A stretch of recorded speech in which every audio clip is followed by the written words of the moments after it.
Sugeng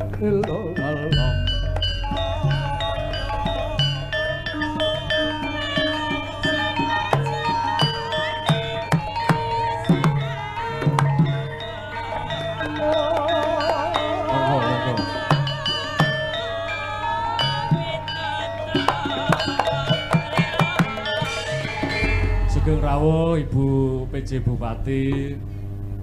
Sik men ngapa mik sik. Sugeng rawuh wonten pagelaran wayang kulit. Sugeng rawuh, sugeng dalu Mas Badar. Nggih. Sugeng dalu Ibu PJ. Nggih, sugeng dalu Mas Akbar. Sugeng dalu Ibu PJ. Monggo dibagiane to Dik Dalang, aku ki ora dalange jenengan. Nggih, monggo Ibu PJ Bupati badhe ngaturaken menapa sepatah dua patah kata Ibu PJ. Nggih. Nggih, Ibu PJ. Dinten iki kula mboten saged berkata-kata. Oh nggih Bu PJ, siap. Kula namung nyuwun dalange madhep mriki. Wis piye kowe? Nah aku iya ae nek kono piye? Ibu PJ Bupati kok urung kenal aku kok wis wani ngongkon dalang madhep buri ya. Ya iki curiga wae nang opo iki? Dereng nate kenal ning kon nate jajal. Woi. Wis iki. Mutar ora wis. Ngalih. Iya. Om ngalih. Loh, jare tanggapan ning Malang. Lah jare sapa? Loh, lah wau statuse wau. Statuse sapa? Nggih sampeyan to. Jumeneng Mas Badar, dijak jumeneng Mas Badar. Cah cilik-cilik ya omongan opo rumangsaku. Kaya genah. Aku iso diceluki Bu PJ Bupati. Monggo jumeneng Dik, jumeneng Dik. Wah ki nanggap apa pira lho ki? Jajal nanggap apa pira wis. Ceritane rene ki mau ki aku ki gur mampir tumbas sego goreng ning kono.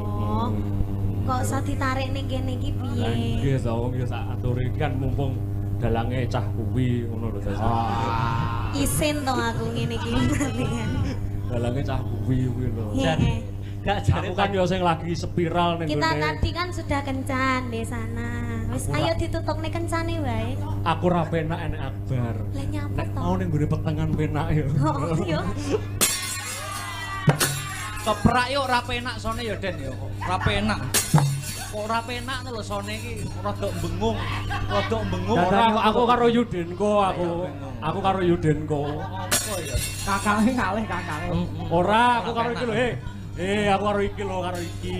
Alah. Jare sampean mau karo aku. Wis rasa sik lak saiki.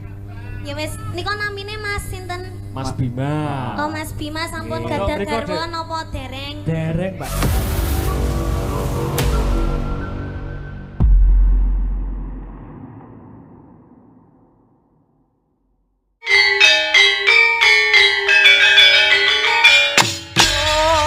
Gandanyo sasmita jati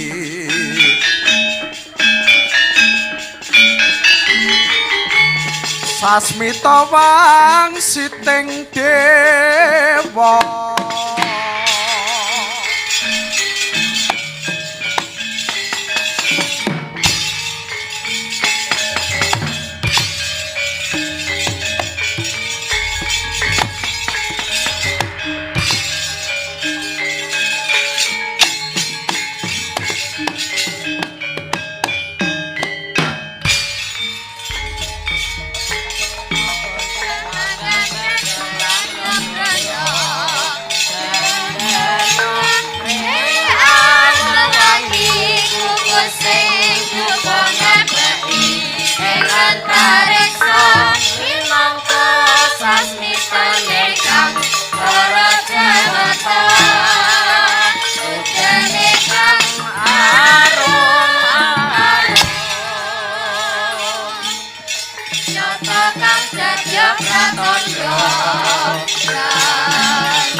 sing tupa kumalon ning gentiasa ngabake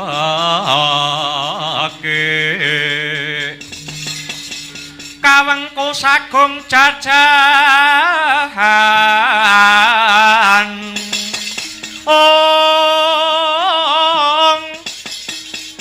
nanging sangetang iki pisang resikane putra kang anjog saking wiyadi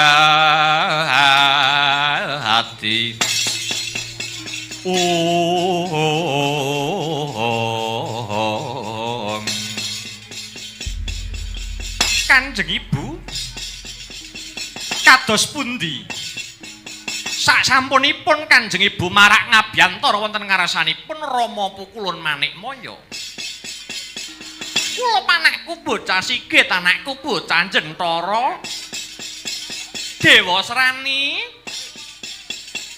bakal kasembadan apa sing dadi gegayuhanmu anggonmu bakal ngantuke kanugrahaning dewa kang aran Wahyuta Jali nanging kabeh ana pitukane kulup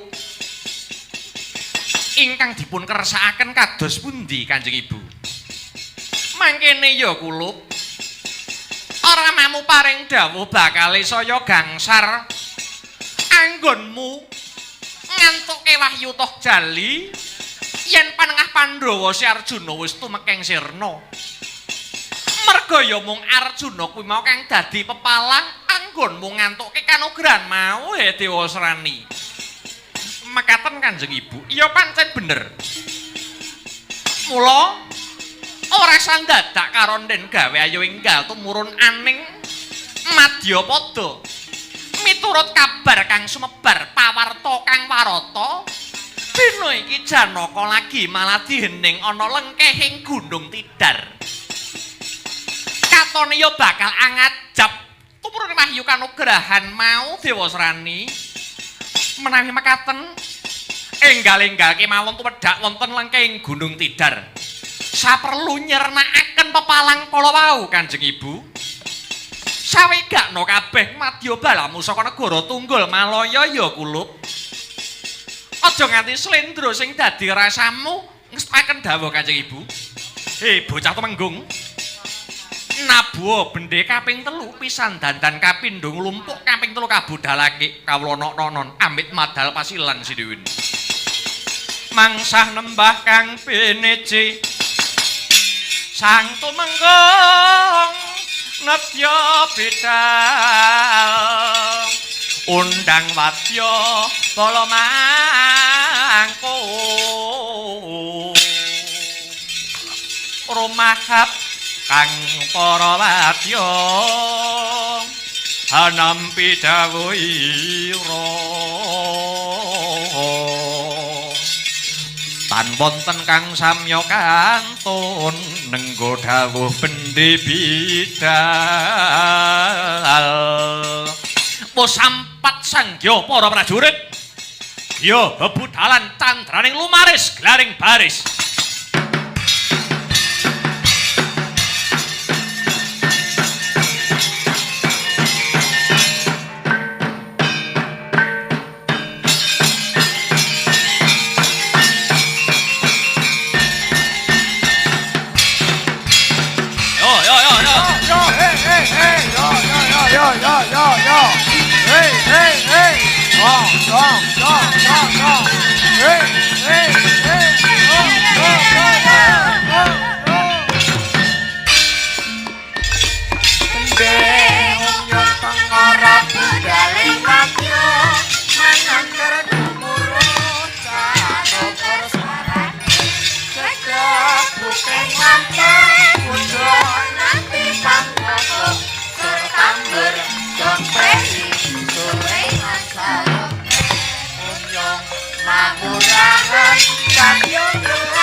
andedel gayuh gekono risang ramandaya pahati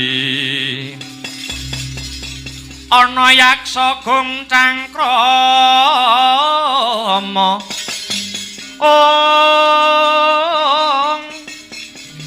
namane wel katak sini jejagi jroning wahare badha kulam tanpa tuwuk mina-mina jrojala drei weh lah dalah wis sawetara suwe Anoman jejaga ana lengking Gunung Tidar kene mbok menawa ana dom sumusuping banyu kang bakal ganggu gawe Raden Janaka anggone teteh Ki Brata weh lah dalah musik sajake kayana barisan cat katon cat ora. Kula nggih melu bantu.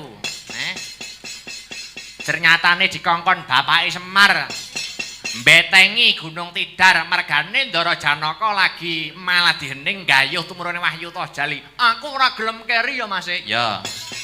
Wis siap perang siap. Yen ana barisan sing bakal ganggu gawe tonyo raine Mas. Ya. Wis wani tenan wani. Wis kandel iki. Ayo.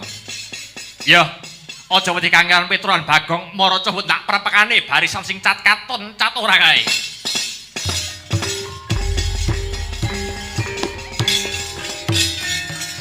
Anoman malumpat sampun prapeng witing naga sari.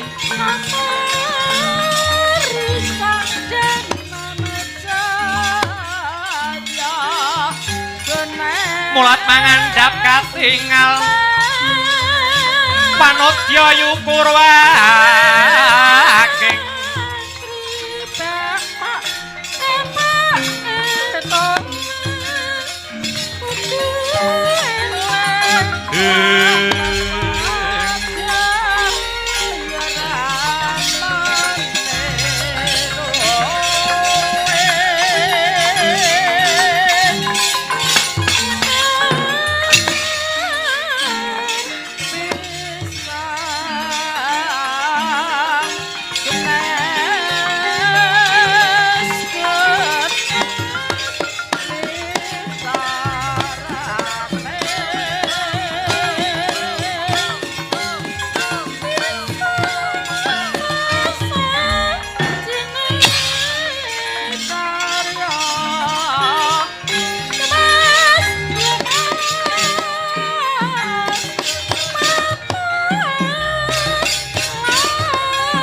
bayak-bayak prawadya balagung ing prajurit mengsah mempeng sadayanya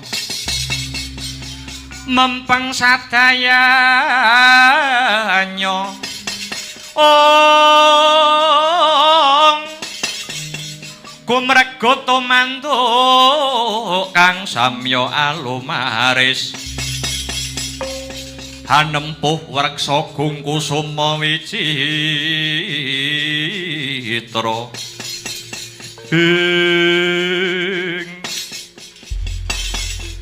cat katon cat ora kuwi bangsaning apa aku bangsaning lelembut kakesete ratu Gustiku Sinuwun Dewa Serani dene jenengku tumenggung sabrang angin-angin bedes putih ngalang-alangi laku sapa kowe tambuh marang aku Hanoman sing dadi kekasihku Hanoman ya Rama Ndayapati paran sumedya bakal menyang endi goleki panengah Pandhawa arep tak ilangi nyawane penyebabe Janaka sing dadi pepalang anggone ratu Gustiku bakal antuk kanugrahan aja gawe dak-dakaning pasulayan sumingkira yen ora kepengin tak babati barisanmu babu arep ngopo gedhemu cilik dhuwurmu ndek kupat kapituku ya ula tapanging kejero manuk branjangan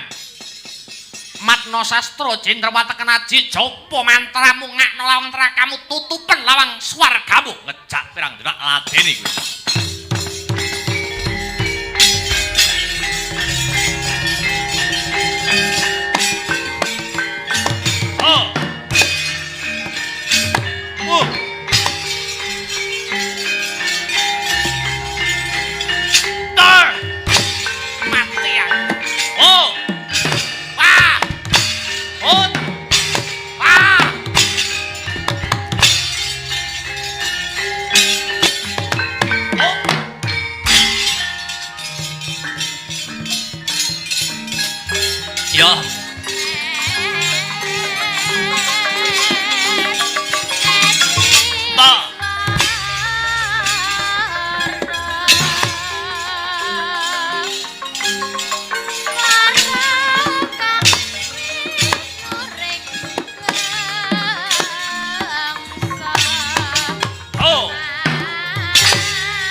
mati aku.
kalah aku.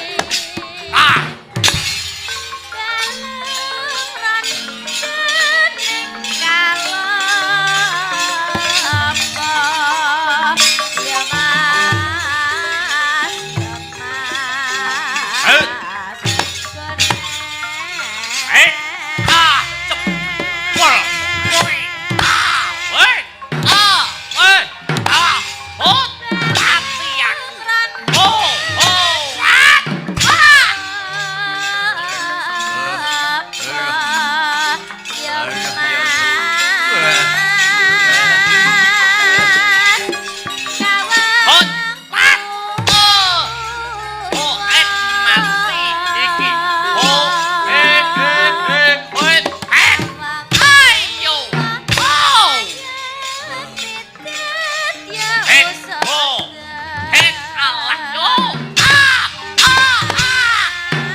Mati aku.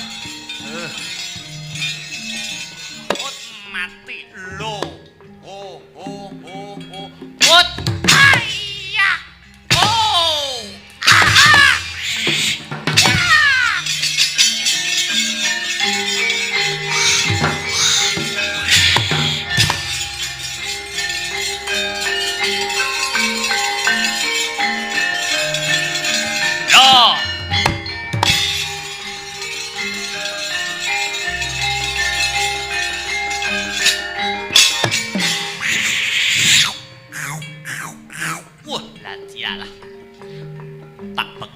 Kebon binatang kowe.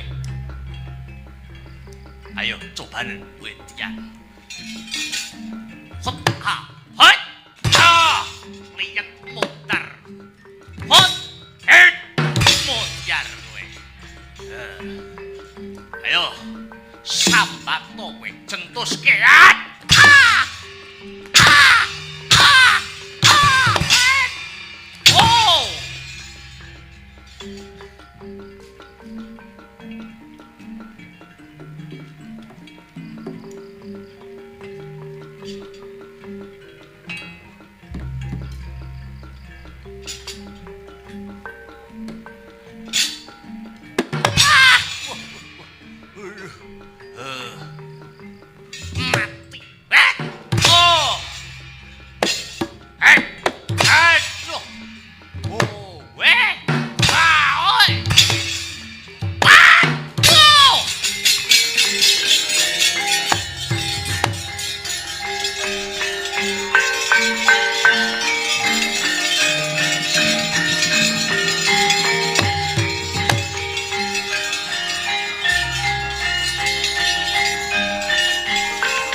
Amanku. Ho. Ha. Ha. Ha.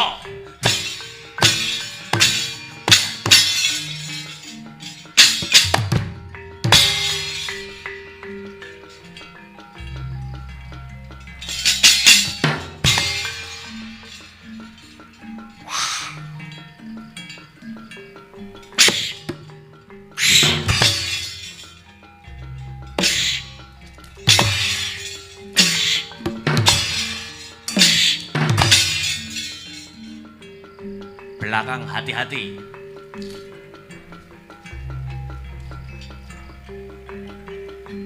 Huilah, selamat.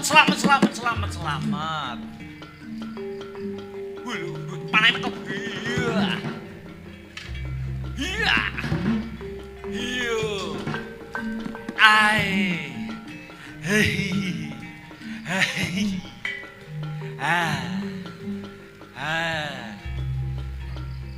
Awas belakang, Gong.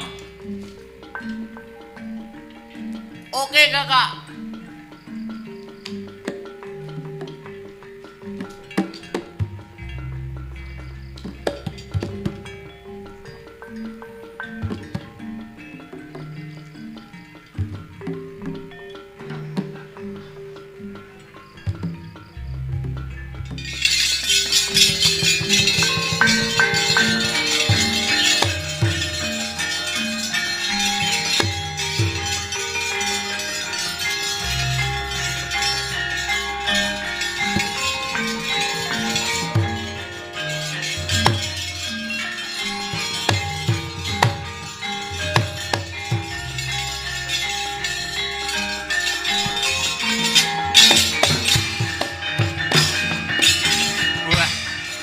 Tombak diuncalke, panah diuncalke kaya udan deres.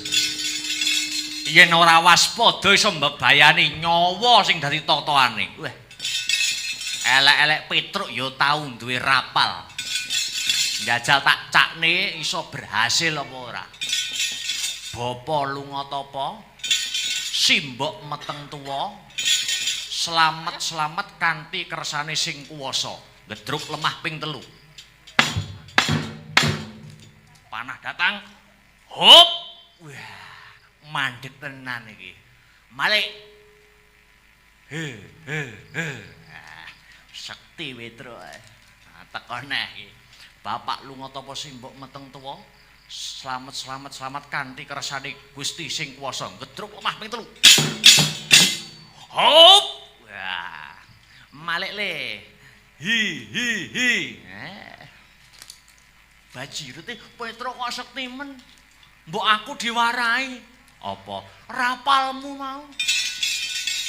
Aku pengen iso ngono kuwi mau. Kowe pengen iso rapal ngendhek panah. Heeh. Dicakne, piye tak apalne nek perlu tak tulise, Truk. Ayo. Bapak lunga tapa? Bapak lunga tapa? Simbok meteng tuwa. Simbok meteng tuwa. Selamat.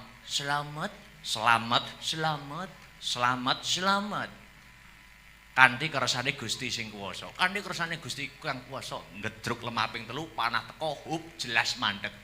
Oke. Ngono wae kok. Haryo Bagong iki. Hati-hati panah meh cedhak, ndang dirapal. Piye mau? Bapa lunga tapa? Ayo ndang dik. Bapa meteng tuwa. Bapak lunga tapa kok bapak meteng tuwa ya apa enek iki lho. Bapak lunga tapa nek simbok lagi meteng tuwa. Duh, lali ya, Truk. Ndang neh. Bapak lunga tapa? Simbok meteng tuwa. Selamat kanthi kersane mbok tuwa. Sing kuwasa. Akeh panah. Gedruk sik ping lemah ping 3. Heeh. Panah teko Gong, panah. Hop. Wah, panahe wis malik lho, Truk. Lah iya. Entang diusir. Hi. Wah, berhasil Mas e. Cium sik. Berhasil. Wah, dadi wong setih. Matur nuwun lho rampale. Ndangke panahe singgas. Bapa lunga tapa? Simbok meteng tuwa. Selamat kanthi kersane sing kuwasa. Gedruk lemah ping 3. Kok banter men to, Gong? Ben mantep kok. Panah teko. Hop. Wah. Petruk panahan. Diar Petruk. Ayo, diliane.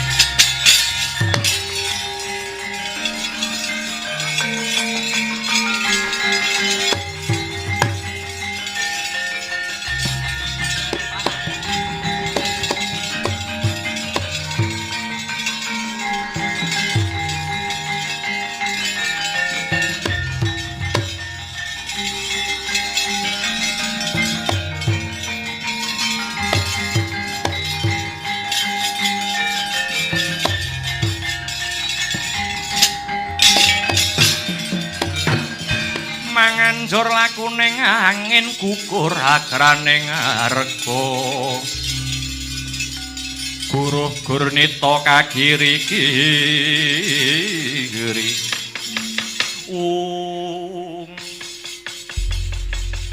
Gunung Tidar mriki tinemune jebul Anoman ingkang jejagi Satemah prajurit tunggul malaya kaseser Kanjeng Ibu Aja mopo rasamu Dewa Srani Pun Ibu bakal salin wujud dadi jemparing tamakno marang Anoman kaben kendang kapracondang Dewa Srani sendika Kanjeng Ibu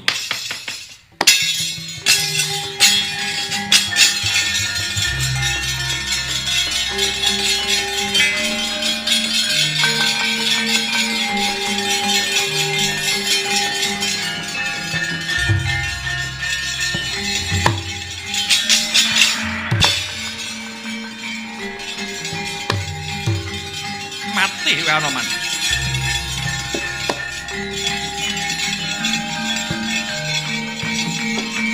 Wah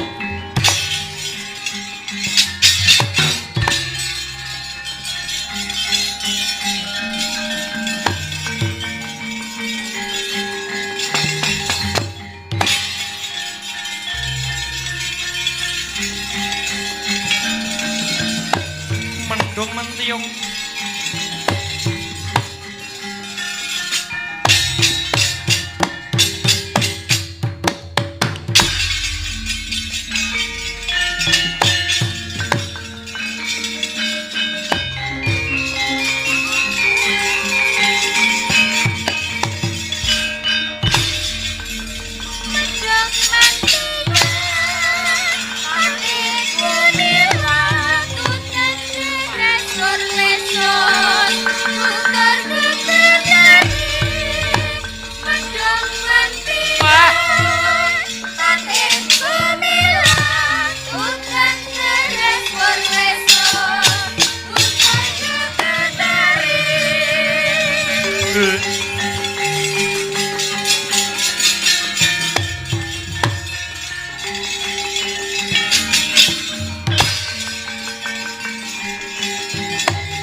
Trisangga pirang ngurinangkul kinempit kempit duh sang retnaning bawana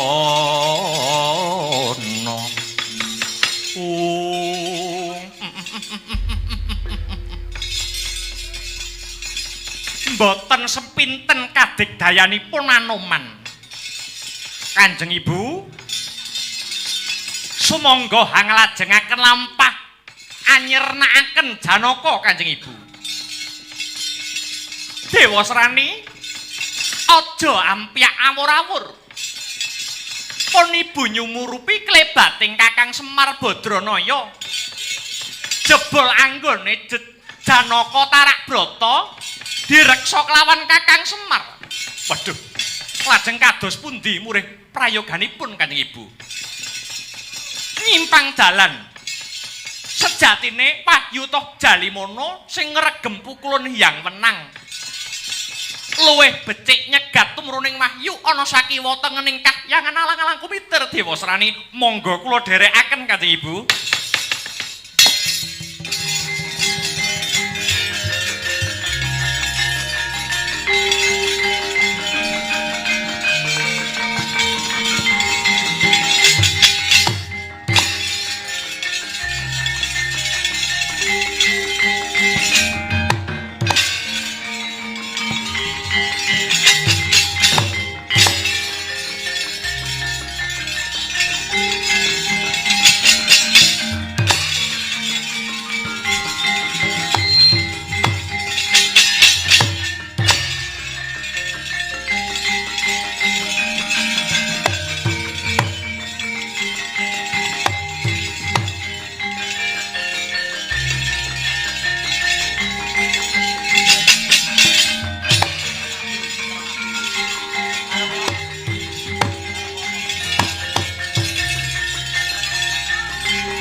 Sigra sedakep saluku tunggal satriya Madukara Dyan Janaka nang lengking Gunung Tidar. Nutupi Babanawa Sanga ngeningaken panca indriya.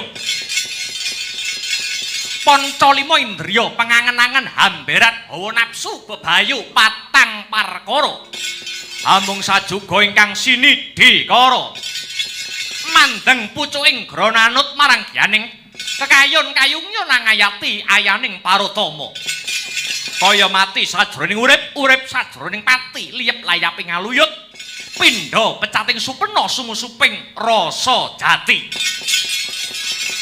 Jati-jatine risang Arjuna wis manunggal kelawan Gustine.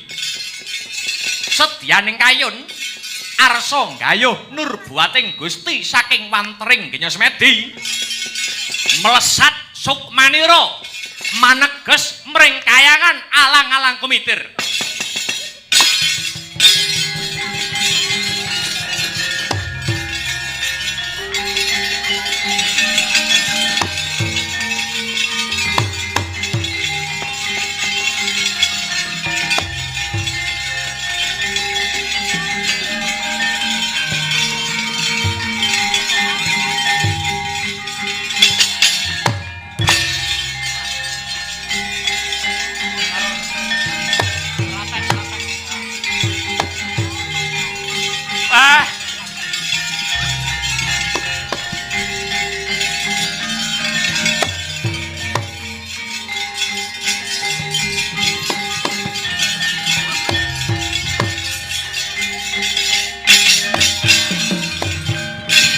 Gus, Gunung Tidar sakmenika geger lho Gus.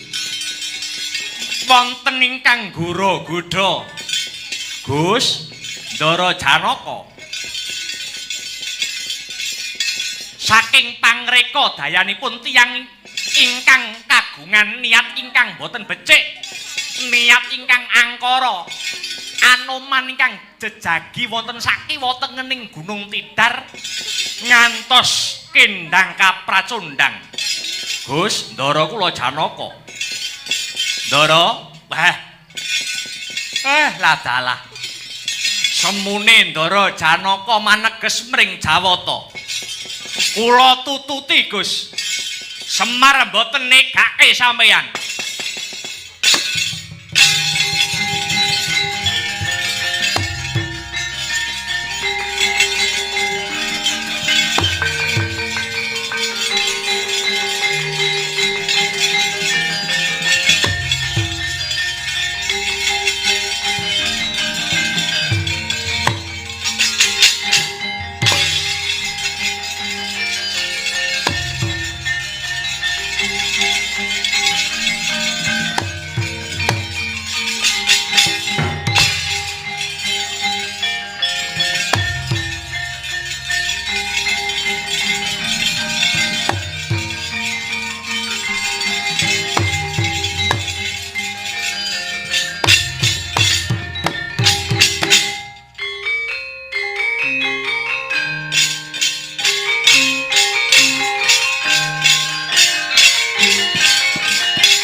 Miat langening kalang yo anak lar pandamuncar.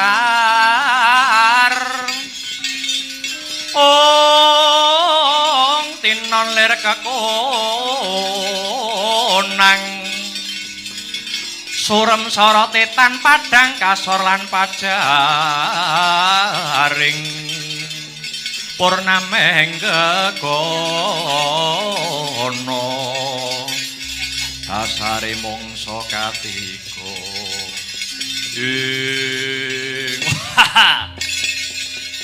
aku wis ana cedhaking kasatriyan Madukara sedhela meneh aku bakal kelakon jejer kelawan wanudya kang dadi titising Sri Widawati. Kahanan Madukara kang sepilir sepah asamun bakal tak gunake kanthi bener becik. Lara ireng Sembatra, manut tak pondhong nyemot dadi pucuring kutha Yeta.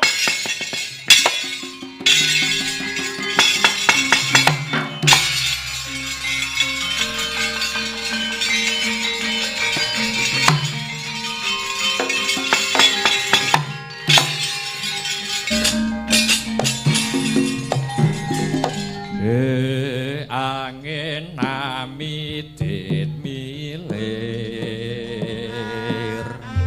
Arum-arum luran Banjaran Sari.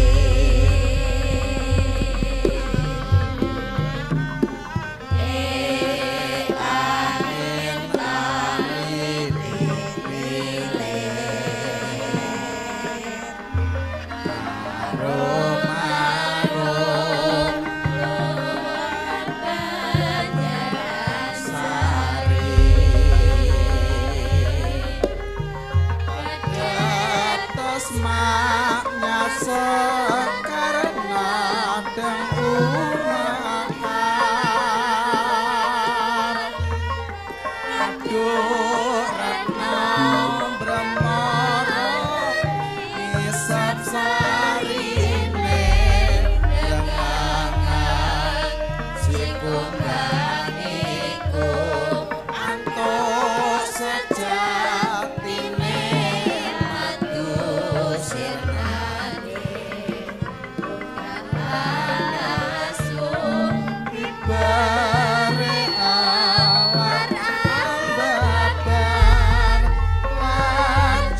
Yayi Bimasena kondange wong akeh ngandharake Pandhawa ibarat ndok sak petarangan mati siji mati kabeh mukti siji kabeh ya melu ngrasakake. Wis sawetara suwe Yayi Arjuna murca saka kraton. Upama iki mengko Yayi Janaka ketaman pralaya Yayi luwih becik tak entengke patine Kakang Mumbar Piki Sena.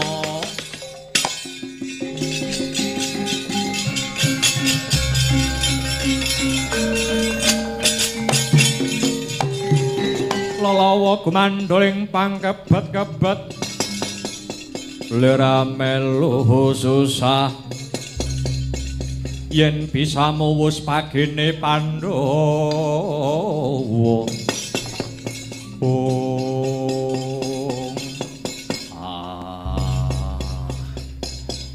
Aja kandha sing ora-ora mapan jenaohaning praja tak goleki lungane jlamprong.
sangka kantining tumuwuh salami mung awas eling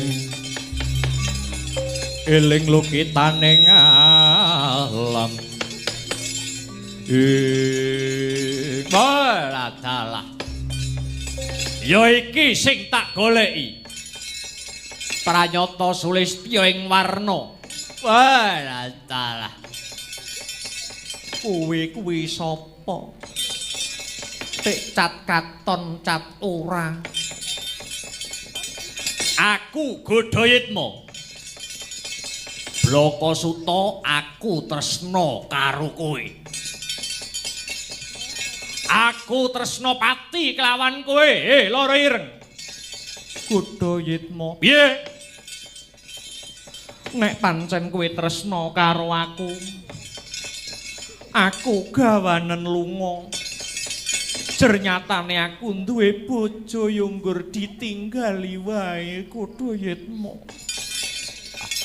kowe dadi cekak cukupe gelem tak gawa lunga gawanen Godhayitma aja bah tak lebokke ning jroning kendhaka kowe lara ireng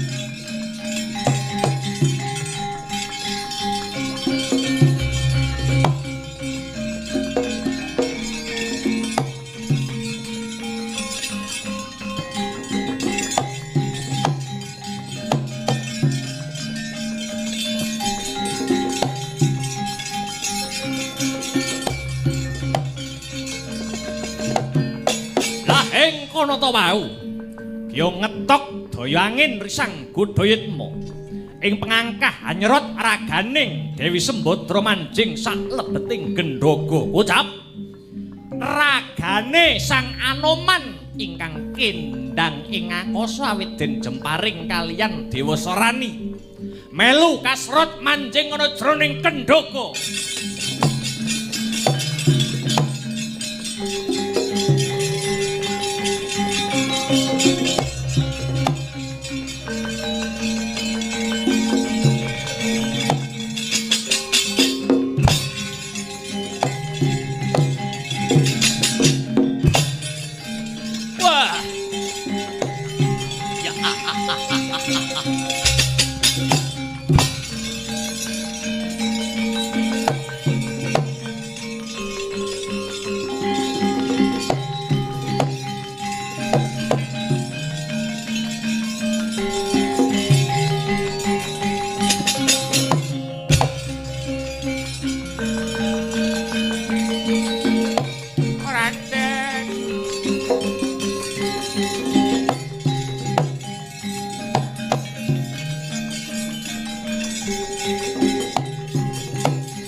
Aku lagi tekan Madukara, bocah emban wis nangis ana apa? Ngaturi ketiwasan. Ndara Janaka ingkang sampun sawetawis dangu murca. Niki nembe mawon Ndara Ayu lara ireng kacidra Duratmaka. Iki gek lakon apa?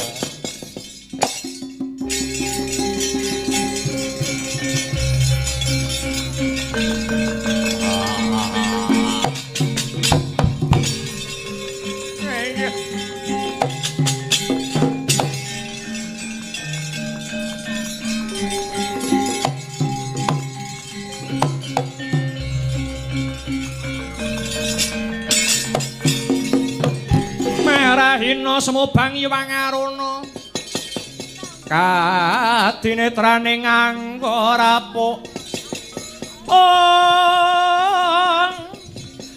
sabdaning kukila ringkane gara saketer kini donganing kunglir wuwu sing pinipanca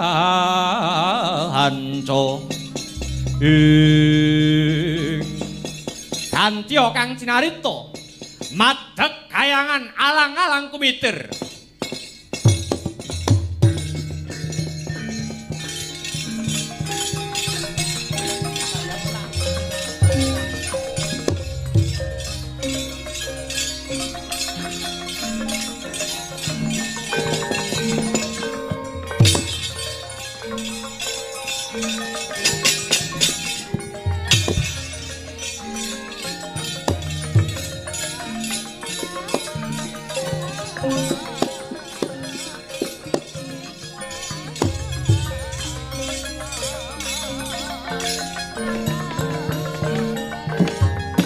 Manikmaya kang prapta kadiparaning sedya.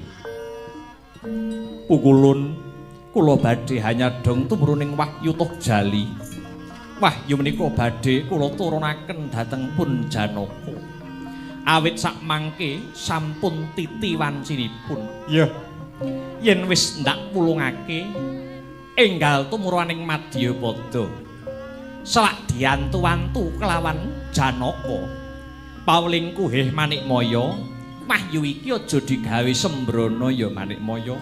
Mengko mundhak kena siku denda. Ngestoaken dawuh Pukulun.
Lamun ora sisip iki Janaka Ismaya kelawan Mayangkara kang abadan sukma.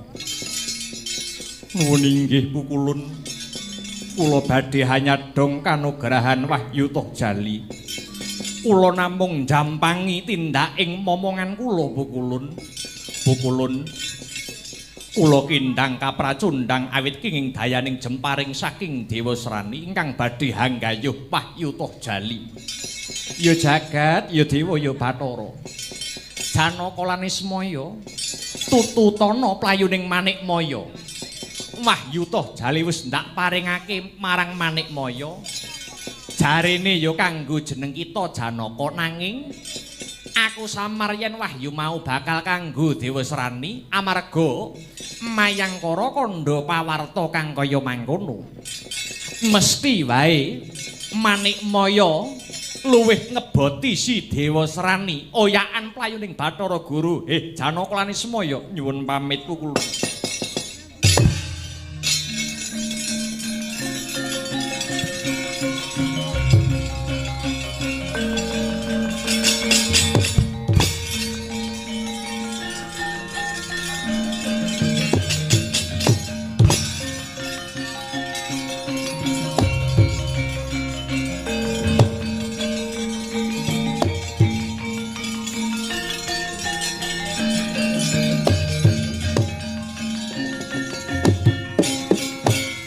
Mayangkara jeneng sira enggal balya marang Madyapada. Ragamu mapan aning musuh bebuyutanmu Mayangkara.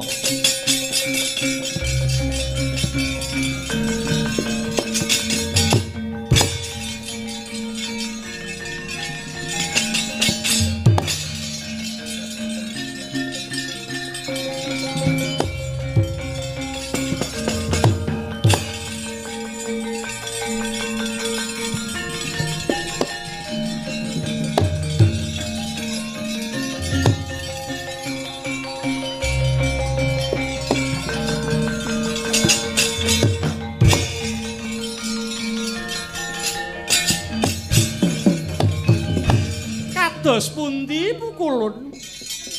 Durga Wahyu Toh Jali wis ndak regem. Mara gage tampanana enggal wenehna marang si Dewa Srani. Matur nuwun Pukulun.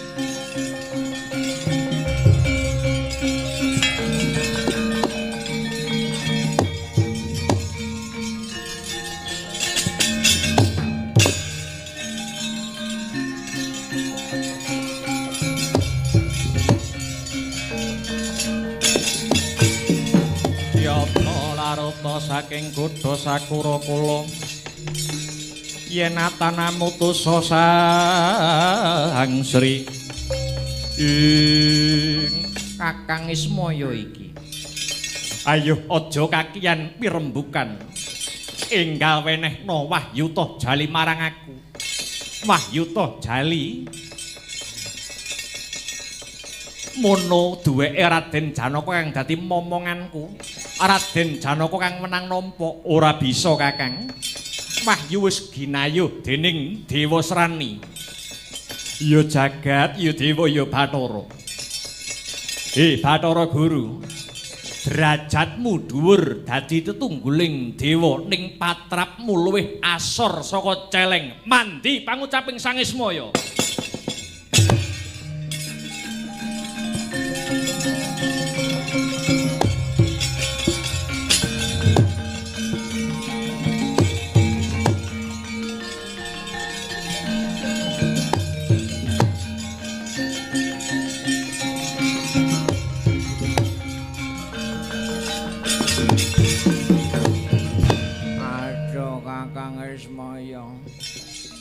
balekna wujudku sekawit aku njaluk pangapura kabeh ngunduh woing pakarti durung wancine kowe bali mula-mulanira balimu dadi wujud sekawit yen ana lelakon besok rebutan kursi kadewatan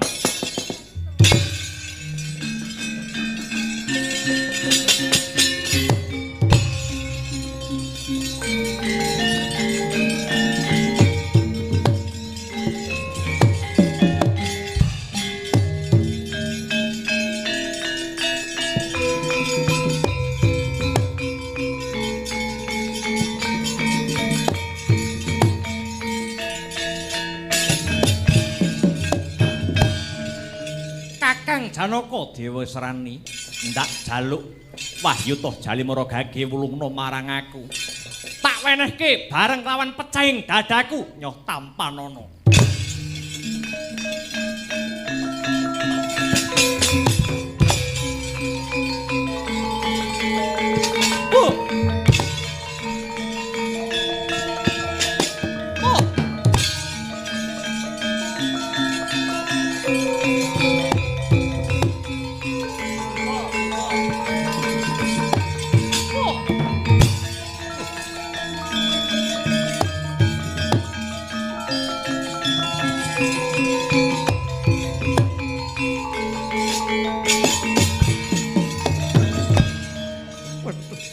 Kanjeng Ibu, kula mimpang mengsah Janaka Kanjeng Ibu.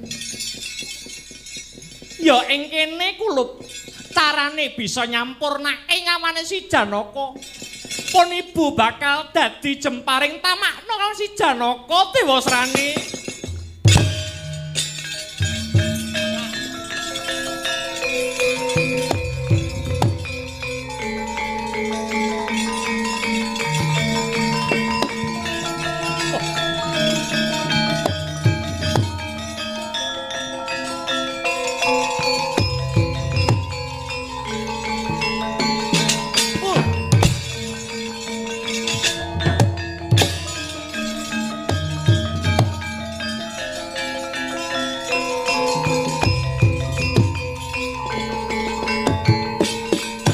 Dayaning jemparing sukmanipun Raden Janaka datang kendang nanging malah bisa dadi lantaran bali ana ragane.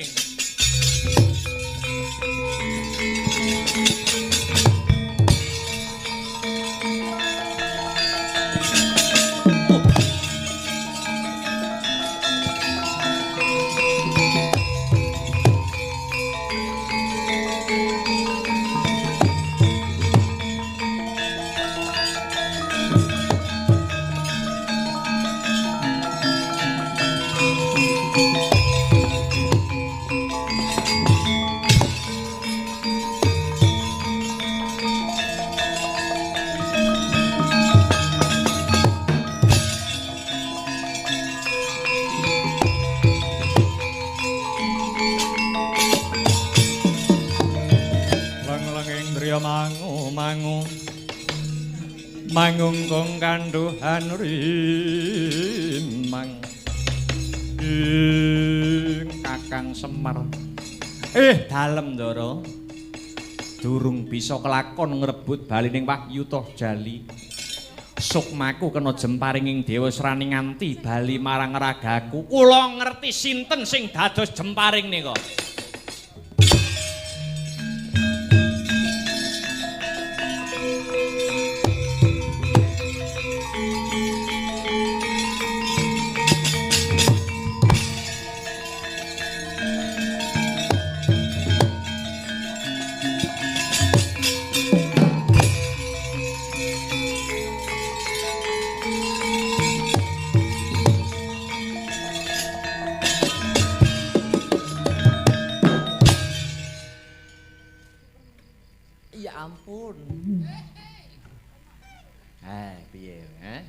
Yahene iki enak-enake. Piye, angger ngendi papan, ngendi panggonan, ngendi wektu. Angger ana gendera, angger ana geger, bola bali kok durga. Kowe apa njaluk tak ingkel-ingkeli. Ingkel-ingkeli. Ayo, mbok balekke ora wujuding Wahyu toh jali. Angger ora mbok balekke, apa ora ngerti dayane Semar Sumaji kowe.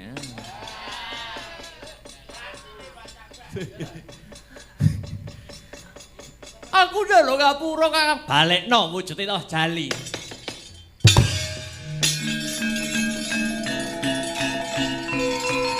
Ayo enggal bali.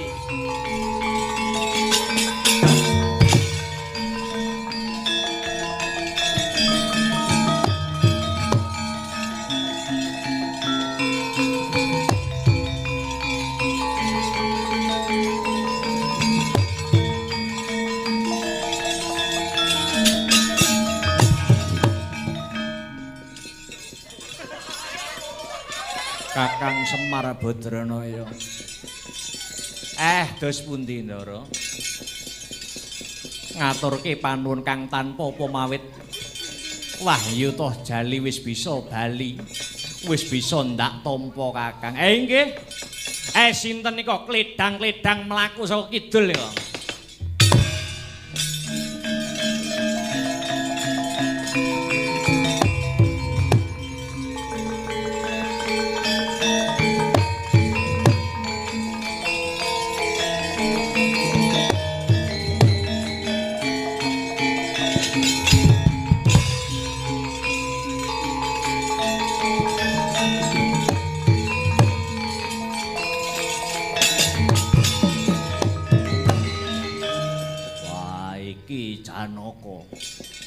Pirang-pirang sasi kowe ilang saka negara Ngamarta ndak golek ya ning satriyan Madukara ya ora ana.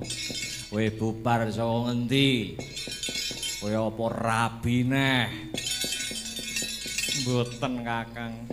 Nanging kula teteki brata wonten ing lengking Gunung Tidar. Hanggayuh nurbating Gusti ninggih punika pun Wahyu toh jali wis entuk sampun Kakang. Punika ingkang dados lambanging wahyu kaprawiran bojomu lara ireng. Ya Sembadra murca saka kasatriyan Madukara. Wis ayo enggal bali ning Ngamarta dhisik.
Menika Ndara Ayu lara ireng. Iya Anoman. Kowe kok mapananing kene nggih.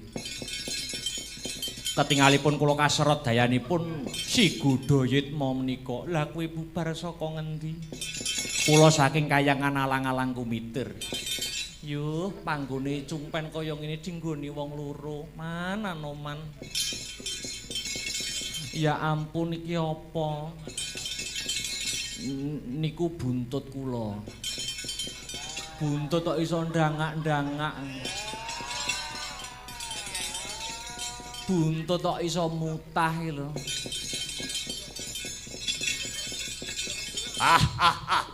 Sembodra wis tak entuke.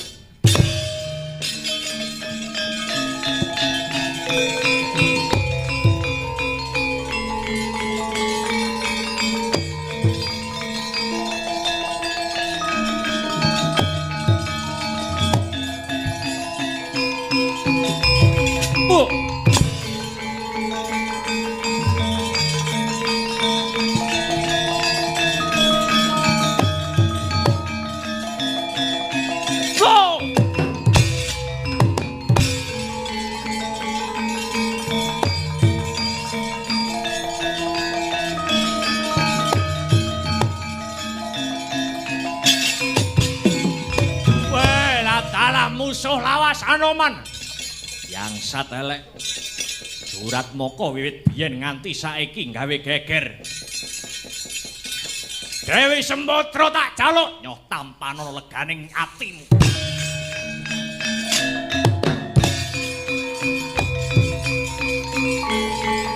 Wah!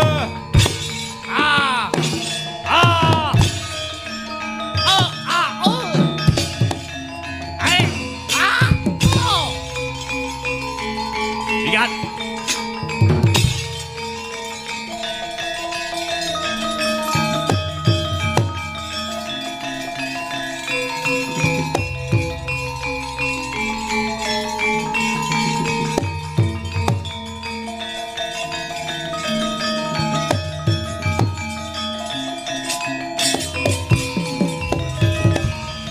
Matur nuwun Anoman.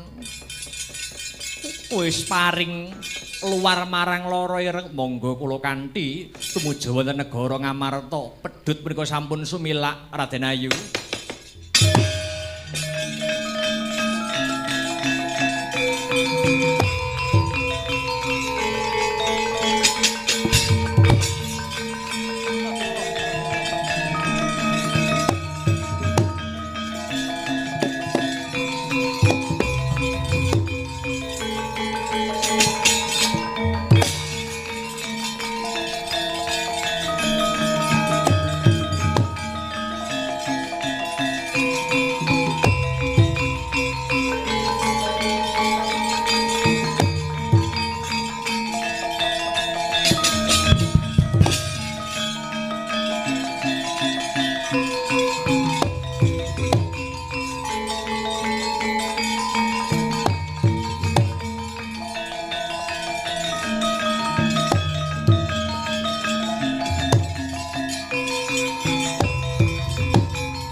Janaka kang wis timbul.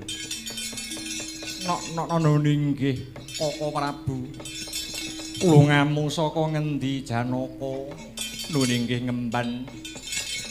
Hanyadang kang sarta nyadong tumurun wahyu toh jali. Ingkang dados lambanging wahyu kaprawiran Kaka Prabu. Niki kantun Ndara Ayu loring ireng ingkang dereng timbul Ndara.